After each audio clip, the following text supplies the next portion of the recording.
नमस्कार। मानव सभ्यता और शेष प्राणी नाम के इस YouTube चैनल पर आप सभी का मैं स्वागत करता हूं।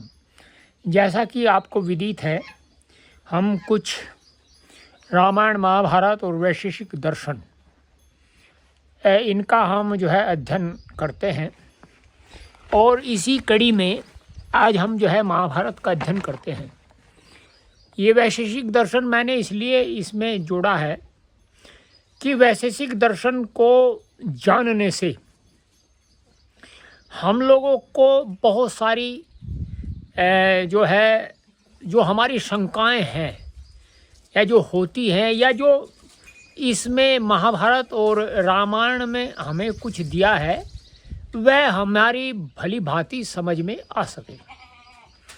तो उसी को आगे बढ़ाते हुए हम जो जन्मेजय हैं वे कृष्ण द्वैपायन से पूछते हैं कि आप ये बताइए कि हमारे जो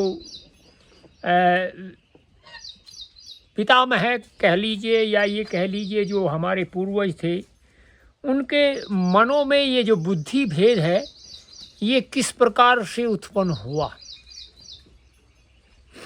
अब आगे क्या कहते हैं वो, पिता महानाम सर्वेषाम दैवानिष्ट चेतसाम कार्त्सन्यै नेतन माँ चक्षव यथावृत्तम द्विजोत्तम। इसका अभिप्राय ये है कि हे द्विज श्रेष्ठ, द्विज श्रेष्ठ कहते हैं जो ब्राह्मणों में सर्वश्रेष्ठ होता है।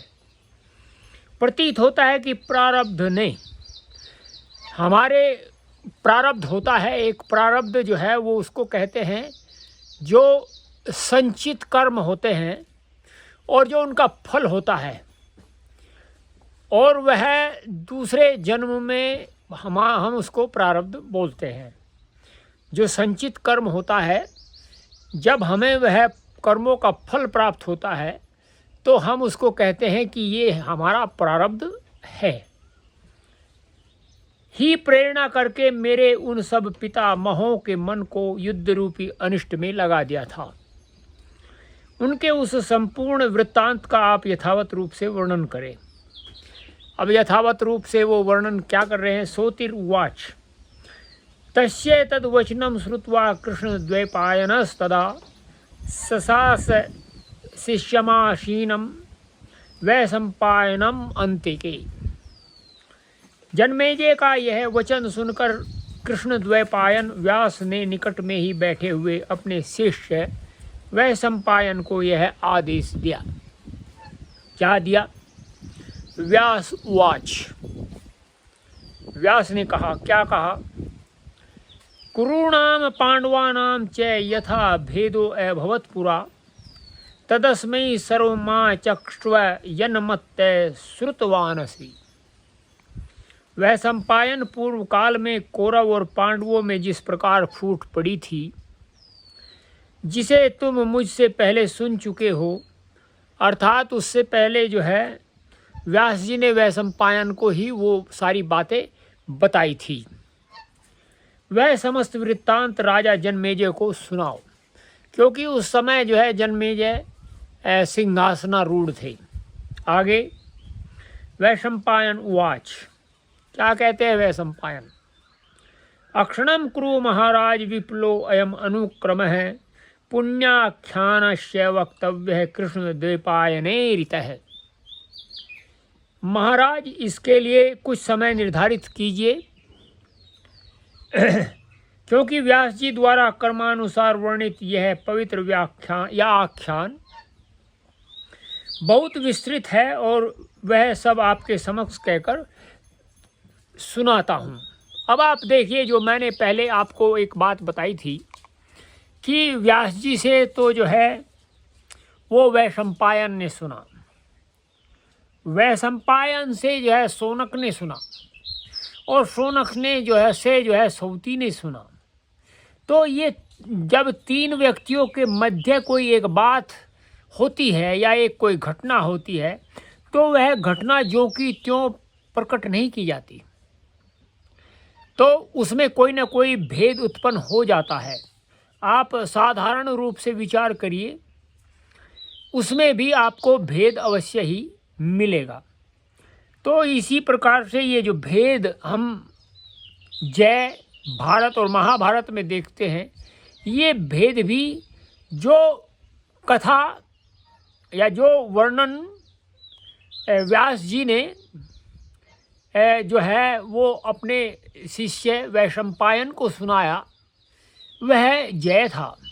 आपको मैंने पहले बताया था, जो वैशंपायन ने शौनक को सुनाया वह भारत था, और जो शौनक ने सौती को सुनाया वह महाभारत हो गया। तो आप ये देख सकते हैं इसका जो विस्तार हुआ वह इस प्रकार से हुआ, और ये जो इसके श्लोक हैं वे भी यही जो है इसका प्रमाण दे रहे हैं कि हाँ वास्तव में इसका विस्तार हुआ है। तो इसी क्रम में हम आगे बढ़ते हैं। क्या हुआ?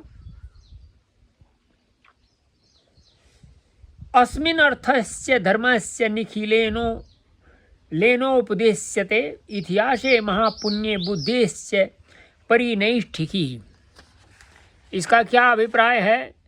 इसमें अर्थ और धर्म का पूर्ण रूप से उपदेश दिया गया है। इस परम पवन इतिहास के श्रवण और अध्ययन से मोक्ष बुद्धि प्राप्त होती है। अब आपको बहुत सारे लोग हैं जो इसको इतिहास भी नहीं मानते या इसको इतिहास मानते ही नहीं है, और यदि किसी से कहे कि हमारा इतिहास क्या है, तो हमारा इतिहास जो है वह अलाउद्दीन खिलजी से लेकर के और जो है जो अकबर है वहाँ तक ही समाप्त कर देते हैं, क्योंकि बस हमने मान लिया है कि वही हमारे इतिहास के नायक थे, जबकि वे नायक नहीं थे, वे लुटेरे थे। वे नायक नहीं थे, वे आक्रांता थे, वे बाहर से आए थे। उनका कोई न कोई व्यक्ति भारत को लूटने के उद्देश्य से भारत में प्रविष्ट हुआ था। ये लोग भारतीय थे, जो मैं आपको बता रहा हूँ, ये सभी भारतीय थे, इस भारतवर्ष में जन्मे थे, भारत की मिट्टी में थे।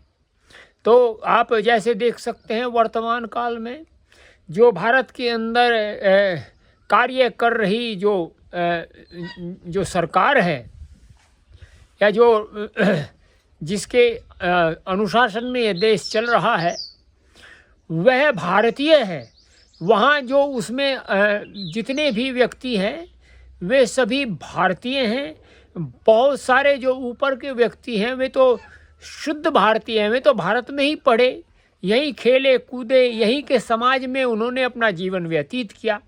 और जिन्होंने जो है भारत के समाज में अपना जीवन ही व्यतीत नहीं किया, उन्होंने इस भारत को जो है रसातल में पहुंचाने के लिए क्या क्या नहीं किया ये आप जान सकते हैं। उन्होंने इतिहास को इतिहास नहीं रहने दिया, उन्होंने हमें अलाउद्दीन खिलजी से लेकर के अकबर तक का इतिहास पढ़ाया। तो इसी प्रकार से आपको मैं बता रहा हूँ, ये हमारा इतिहास है, गौरवमय इतिहास है। हमें इस इतिहास को पढ़ना चाहिए, हमें इस इतिहास को जानना चाहिए। अब आगे क्या है इस इतिहास में आपको मैं बताता हूँ। जयो नामे इतिहासो अयम श्रोतव्यो विजिगीषुणा महिम विजयते राजा शत्रुंश्चापि पराजयेत। यह जय नामक इतिहास विजय प्राप्ति की इच्छा वाले पुरुष को अवश्य सुनना चाहिए।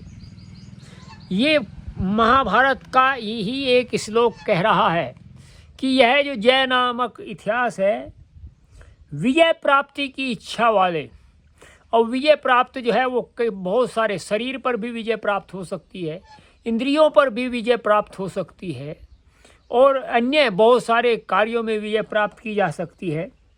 इसका श्रवण करने वाला राजा भूमि पर विजय पाता और शत्रुओं को परास्त करता है। शत्रु केवल जो है कोई व्यक्ति जिसने हमें हानि पहुंचाई है वह नहीं, हानि तो सारे ही शत्रु पहुंचाते हैं। हमारे शरीर के अंदर विद्यमान जो क्लिष्ट वृत्तियां होती है वो भी हमारे शत्रु ही है। अक्लिष्ट तो जो है वो आगे हमें